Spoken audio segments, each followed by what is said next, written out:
Today we're going to talk about a once forgotten technology. It is called a turbo. This is a turbo. Through arcane forgotten knowledge, once known as in physics,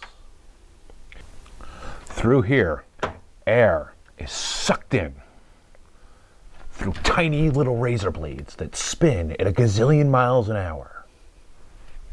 And here comes bald eagles riding on unicorns on a river of freedom fluid into the engine,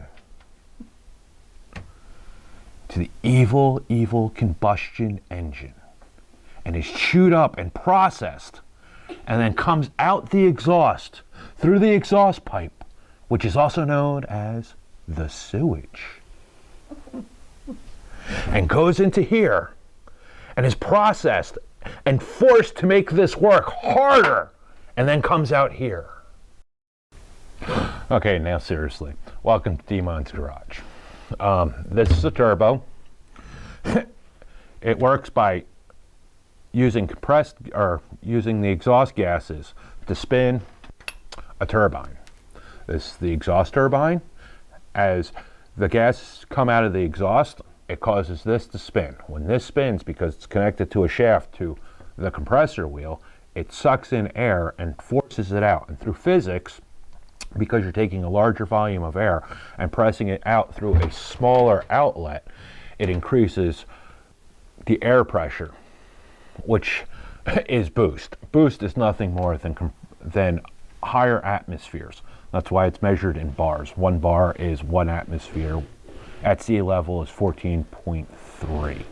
So 2 bars would be 28.6, so on and so forth.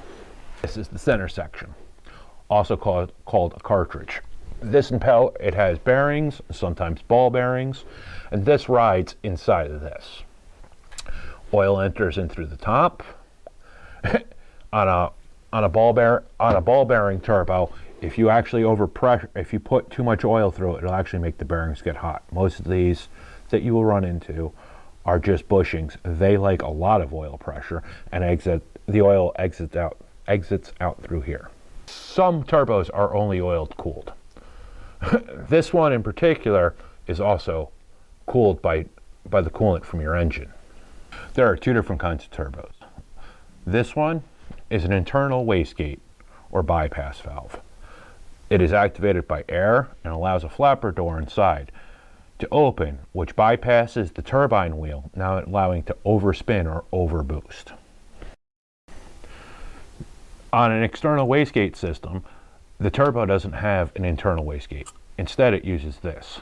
Air enters, and then there's a large valve in here that is also activated by air and opens up and also allows the gas to bypass the turbine wheels. On an external wastegate is usually better for higher horsepower because it has two air inputs. What you can do is feed compressed air into it to keep that valve closed longer, and then use a computer to force it to open in a more controlled setting.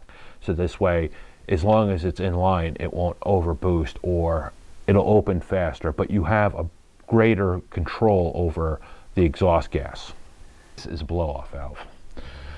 As the air pressure increases inside the cold side or charge pipe, and you close the throttle, what happens is all of a sudden you have all that compressed air slamming up against the throttle bodies. Well, this opens and allows that air to escape instead of causing a pressure wave to hit against the turbo, forcing it not to spin.